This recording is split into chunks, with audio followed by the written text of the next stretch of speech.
समग्र BPFनि सेनियर दैदेनगिरिफ्रा गासिबो फैनानै UPPL आव जगदान जाफैदों मानो आरो बे जगदान जाबाय BPFनि जेसेबां लिडारफोर दङ UPPL आव फैबाय बे UPPL आसो लायनो जिर' मारै जाखो बियो BPFनि अबस्थायाबो बेनो रावबो गैला गैथारला सिङाव एकदम गगल जोबसै गेसाव जोबसै आङो बुंदों BPF आ दिनैनि दिनाव हरिकमाल जाबाय हरिकमाल जोंनि हा हुखौ नामजारि खालायफेराखै लामा दोंसेबो गैयामोन कारेन्टनि अर आंनो जोंहोजेनदों हाग्रानि हा आंनो होजेनदों रायजोफोरनो हानि लेखा BTC आव लायनो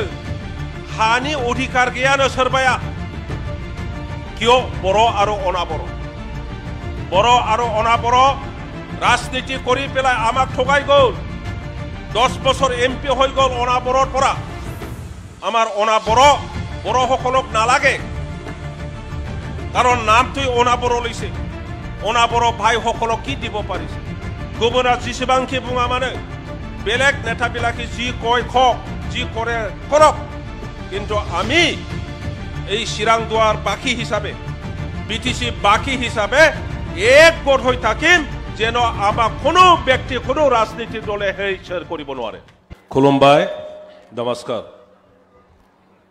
আমাৰ সকলোৰে শ্ৰদ্ধা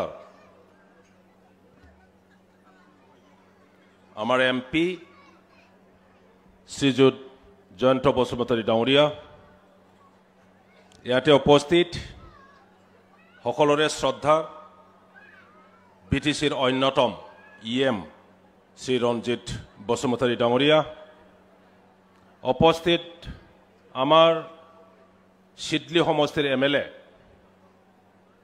শ্ৰীযুত ব্ৰহ্ম ডাঙৰীয়া উপস্থিত TCLCCৰ আমাৰ মেম্বাৰ ডাঙৰীয়া ইয়াতে উপস্থিত ডক্টৰ সংগ্ৰাম ব্ৰহ্ম ডাঙৰীয়া আমাৰ চিফ প্ৰমোদ বৰৰ এডভাইজাৰ বসুমতাৰী ডাঙৰীয়া চিৰাংদুৱাৰ ব্লক UPPLৰ সভাপতি বীৰদাও মোছাহাৰী ডাঙৰীয়া আমাৰ এই সমষ্টিৰে কোঅৰ্ডিনেটৰ ব্ৰহ্ম ডাঙৰীয়া মঞ্চৰ উপবিষ্ট সকলো UPPL দলৰ জ্যেষ্ঠ নেতাসকল আৰু 14 নং চিৰাংদুৱাৰ সমষ্টিৰ দাঁতগাড়ীৰ পৰা আৰম্ভ কৰি আশ্ৰাবাৰীলৈকে আৰু থুক্ৰাঝাৰৰ পৰা খুংগ্ৰিং চেলেকা আৰু অন্যান্য জাগাৰ পৰা অহা মোৰ শ্ৰদ্ধাৰ দাদা ভাইসকল বাই ভনীসকল পোনপ্ৰথমত ওদালগুৰিত নিউজত দেখা মতে BPF কৰ্মীসকলৰ ওপৰত BJPৰ কয়েকজন কৰ্মীসকলে যেনেকৈ আক্ৰমণ কৰি পেলাই অন্যায়ভাৱে UPPL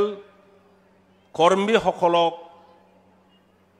অন্যায়ভাৱে আক্ৰমণ কৰিলে এই ঘটনাটো মই UPPL দলৰ হৈ আৰু সমূহ BTC বাকিৰ হৈ মই নিন্দা দিছোঁ কণ্ডেমনেশ্যন দিছোঁ সকলো UPPL কৰ্মী আৰু নেতাসকলক মই অনুৰোধ জনাব বিচাৰিছোঁ হস্পিটালত থকা এই দুজন আমাৰ কৰ্মীসকলক অতি সোনকালে ভাল কৰিবৰ কাৰণে যি কৰণীয় কাম আছে আপোনালোকে কৰিব আৰু যি ধৰণৰ সহায় লাগে আপোনালোকে সহায় দিব এই কাৰ্যদি এইটোকে ক্লিয়াৰ এটা পিকচাৰ BTCত দেখিবলৈ পোৱা গৈছে যে কনেবা আমাৰ বিটিচিত আকৌ ৰক্তান্ত পৰিস্থিতি কৰিবৰ কাৰণে ইতিমধ্যে সোমাই গৈছে। আমাৰ মাজত ৰাজনীতি লৈ পেলাই বিভিন্ন জাতিৰ মাজত ভুল বুজাবুজি, বিভিন্ন দলীয় কৰ্মীসকলৰ মাজত ভুল বুজাবুজি, এই তেনেকুৱা পৰিস্থিতি সৃষ্টি কৰিবৰ কাৰণে ইতিমধ্যে কয়েকটা ৰাজনীতিক দলে আৰম্ভ কৰিছে। ঠেজেৰে গঠিত বিটিচি, হাজাৰ হাজাৰ মানুহৰ বলিদান, জীৱন দানৰ দ্বাৰা গঠিত বিটিচি আৰু সেই বিটিচিৰ জনসাধাৰণে তেনেকুৱা অত্যাচাৰ আমি ভয় খোৱা মানুহ নহয়। গতিকে ইয়াৰ প্ৰত্যুত্তৰ উত্তৰ এনসাৰ সময়ত দিয়া হ'ব। मानाव गेदेर रायजो राजा नोंथांमोन,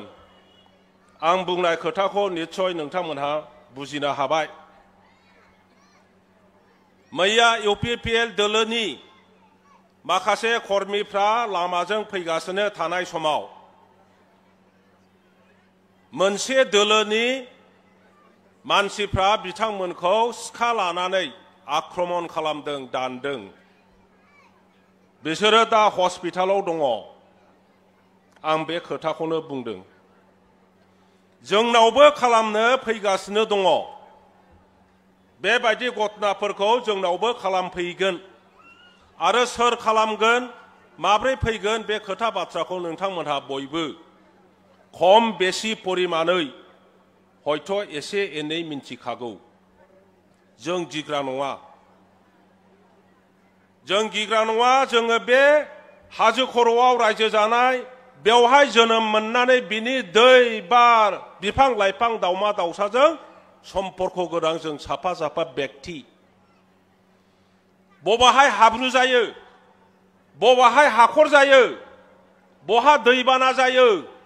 बहा हाथाय जायो, बहा मा जायो, जों गासिबो मिन्थिजोबलायलायगौ। बेनिखाय जोङो रावखौबो गिग्रा नङा। जों मानो आन्दोलन खालामनाङा? इसिबां जोंनि बिदा फंबाय मानसिफ्रा मानो थैनो गोनां जाया? जोंनि ओनसोलाव जौगानायनि लामाखौ बन्द खालामनानै दोनदों। जोंनि जायगायाव लामा दालां बान्दो जानांगौ, स्कुल कलेज हस्पिटाल जानांगौ, जोंनि गथ'फ्राबो लेखा फरायनो मोननांगौ, जोंनि हिनजाव मानसिफ्राबो ट्रिटमेन्ट मोननांगौ, देहा फाहामनाय मोननांगौ,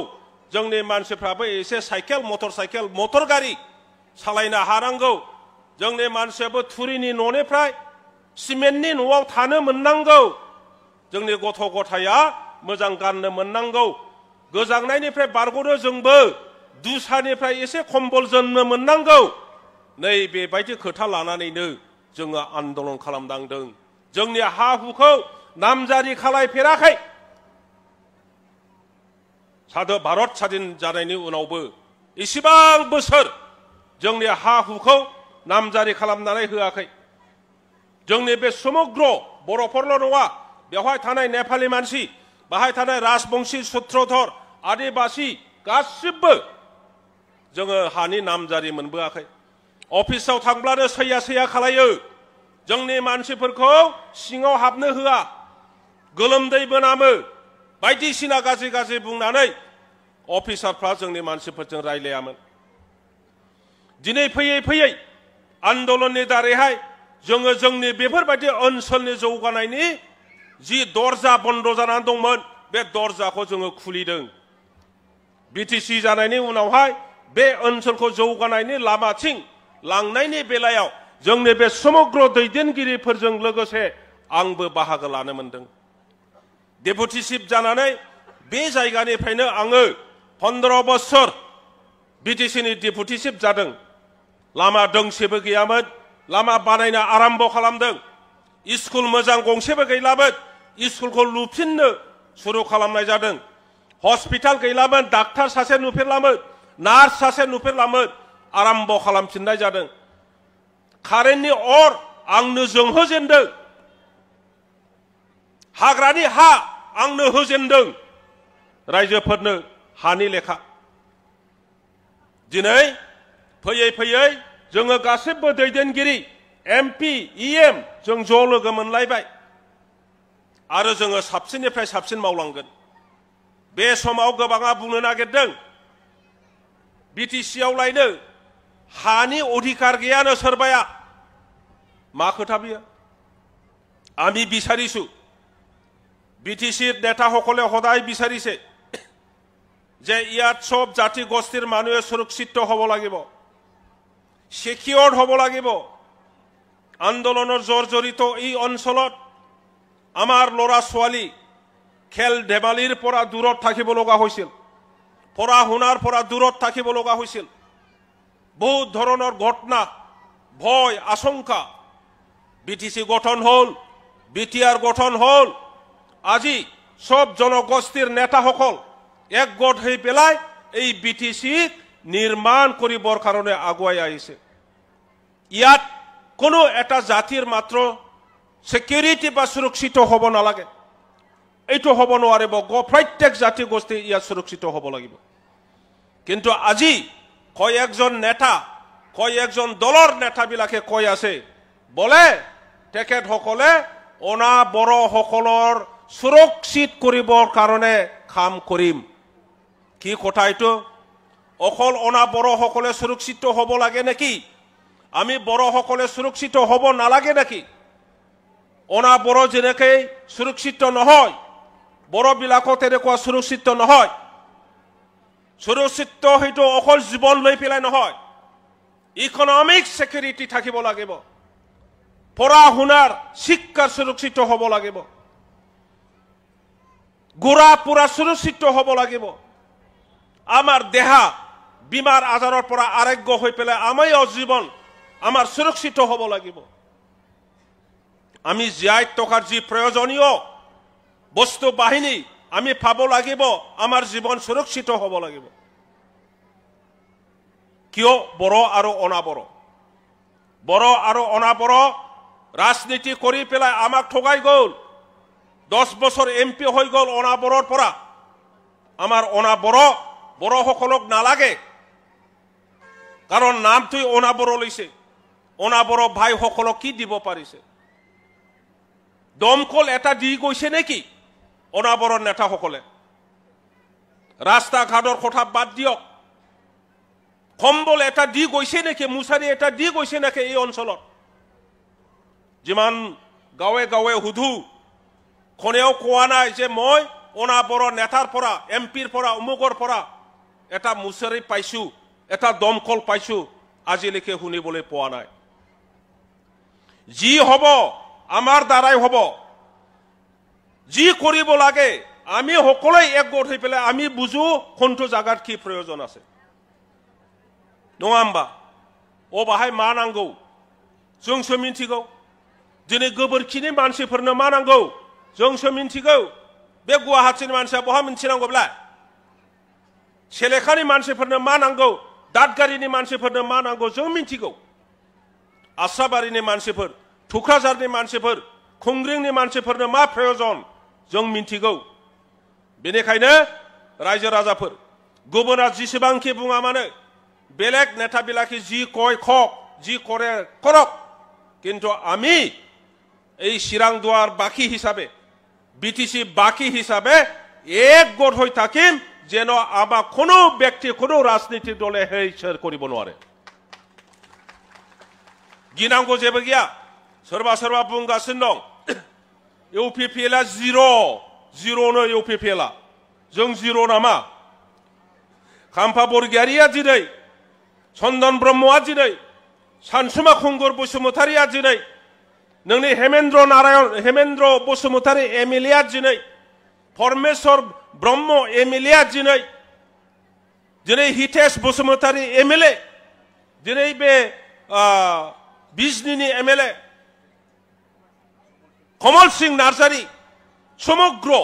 BPFनि सेनियर दैदेनगिरिफ्रा गासिबो फैनानै UPPL आव जगदान जाफैदों मानो आरो बे जगदान जाबाय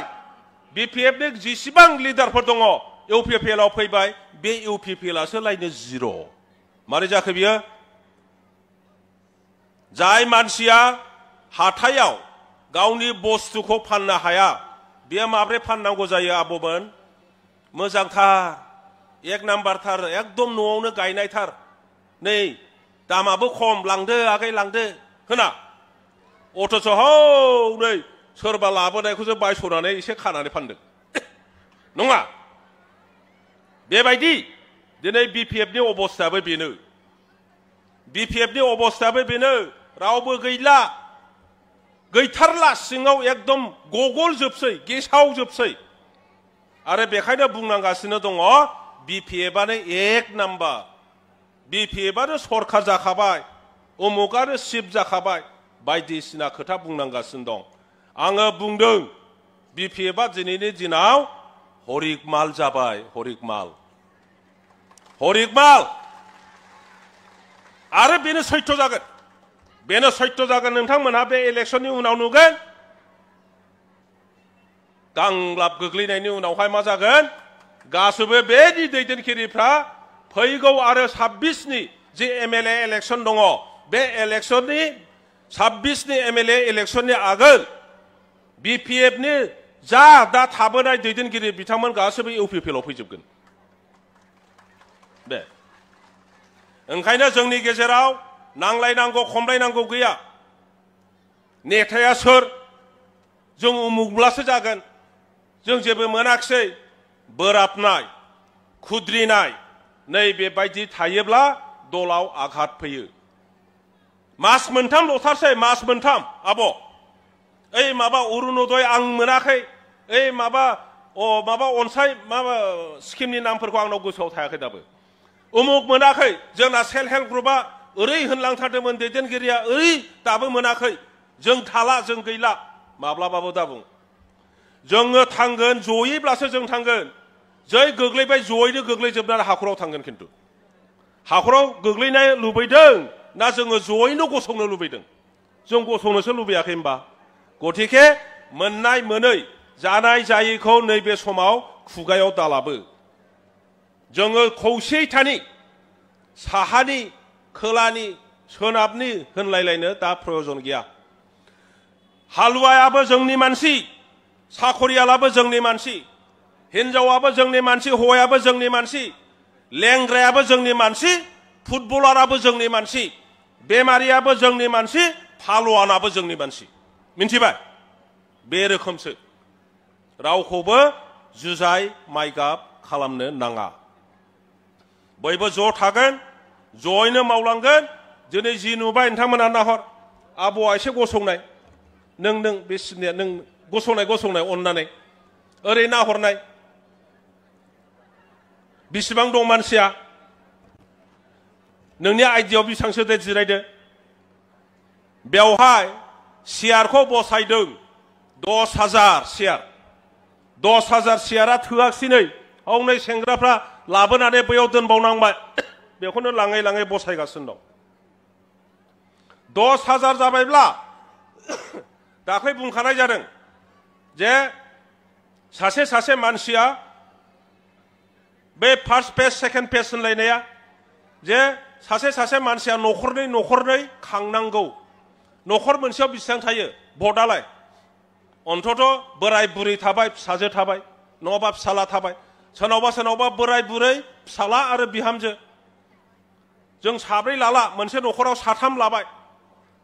बे 10,000नि मानसिफ्रा साथाम थाबावोब्ला अब्ला बेसेबां जागोन 30,000 जाया मायावथ' जेनबावनांगौ जोंलाय बाय जेननायनि अंक फैयो नामा बे अंकखौ जाया उल्था देखायगोन UPPLआ गैला जिर' जाबाय होनबाय बियो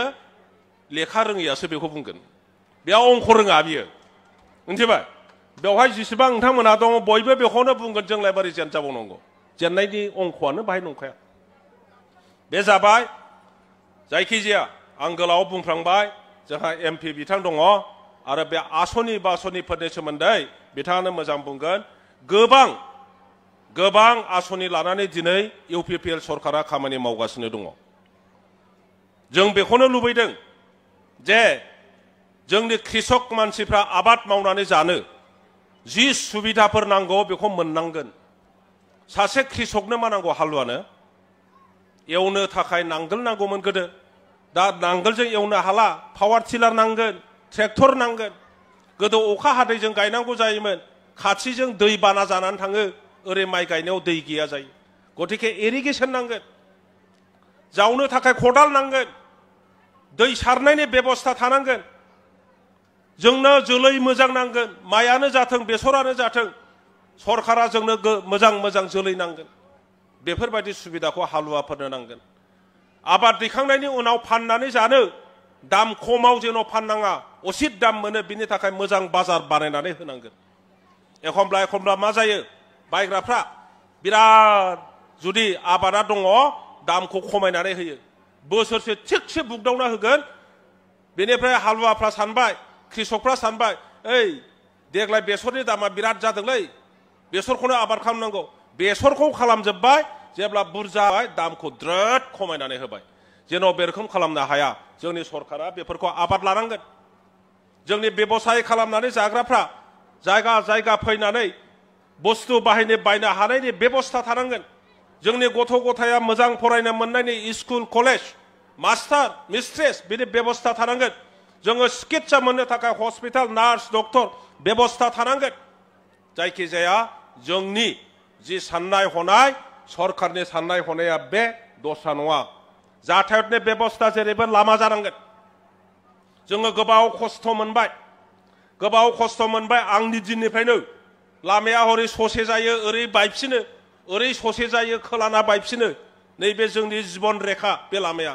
किन्तु दिनै फैयै इउपिपिएल सरकारनि दिनावहाय जाहा रन्जित बसुमतारी प्रमद बर'मोननि दैदेननायाव बे लामाया दिनै दिङा दागगारिसिम सफैबाय सहैदोंना सहैयाखै गतिके बेनो जोंनि जीवनब्ला अब्ला बे मेइन लामाया जाबायब्ला जोंहा नोरै थांनांगौ जोंनि बे माबानिफ्राय सान्तिपुरनिफ्राय ओरैहाय मा होनना बुङो बेखौ सिमला बागाननिफ्राय खुंग्रियाव थांनाय बेखौ जोंहा रिन'भेसन नांगौ ओरैहाय माबायाव दादगारियाव गोबां लामा बानायनांगौ दङ ओरैहाय खुंग्रियाव गोबां लामा बानायबावनांगौ दं नैबे सान्तिपुरावनो खना खनला जोंहा गोबां लामा बानायबावनांगौ दङ नाखेरदारानिफ्राय ओरै साहा थांनाय नाखेरदारानिफ्राय खोलाहा थांनाय खावला बाजारनिफ्राय आरोबाव साहा थांनाय गोबोरखियाव थांनाय ओरैहाय सिमला बागाननिफ्राय गोबोरखिथिं थांनाय बेफोरबायदि लामा जोंहा गोबां मावनांगौ दङ नोंनि बे सेलेखानि खांख्रिखला दैनि दालां जाहा सामफुर दैनि दालां आरो बेजों थांनानै गोबोरखिसिम सहैनाय जि लामा बेखौ बानायनांगौ दङ सामफुरनि सायाव गंसे जि दालां बानायगासिनो दं आरोबाव गंनै दालां बानायबावनांगौ दङ थुक्राझार मिसननि सेरावहाय जाहा बे दालां बानायबावनांगौ दङ गोबां जाहा खामानि मावनांगौ दङ नोङो बे आइ दैनि सायाव जुदि दालां बानायनो हाबायबा जोङो आइ फवालियाव जोङो मानो बे दौसिजों सिद्दा जोंहा दाउखा बाजाराव ओंखारहैनाय बे दालांखौ जों मानो बानायनो हाया सानसे बेलासि जों बेखौबो बानायगोन ओरैहाय मालि बिथानिफ्राय दागगारियाव ओंखारहैनो हानाय बे दालांखौबो जोङो बानायगोन आरो बेबायदि जेराव नांगौ बेफोरखौ जों बानायगोन जोङो कलेज बानायदों रानिखाथायाव दिनै गोरिब दुखिया मानसिफोरनो बेवहायनो फिसाफोरखौ फोरोंनो हादों गाबोन समफोर जोङो दागगारियावबो कलेज बानायनो प्रयोजन जागोन बेखौ दासान दागगारियाव जे कलेज जाथावा दागगारियाव माबा इन्जिनियारिं कलेज जानाय नङा दासान आरो बेफोरनि थाखायनो जोङो मावलांबाय थागोन आं गोलाव बुंबाय रायजो राजाफोर नोंथांमोनखौ दिनै जयै गोबाव समनि उनावहाय खेबसे नुलायलायफिननानै जोबोद मोजां मोनबाय आरो बे नुलायनायखौ जेन' दिनैनो जोबा फैगौ दिनाव जों जेब्लाबो जेन' लोगो मोनलायबाय थायो अननाय गावजों गाव सहाय सहजुगिता होलायनाय माबाफोर दुखु दङब्ला बेखौ फोरमायलायनाय सोरखौबा सहाय खालामनो हायोब्ला सहाय खालामलायनाय नैबेबायदि गोसोखौ जेब्लाबो गोजोर लाखि नांलायनाय गावजों गाव बखिलायनाय सोरखौबा बोराबनाय बेफोरखौ ज्राब गार जोबनायाव बयनोबो गोसो सिंनिफ्राय खेबसेबाव सिबिनाय आरो खुलुमनाय बावनानै आंनि बुंनायखौ बेयावनो फोजोबबाय गोजोन्थों।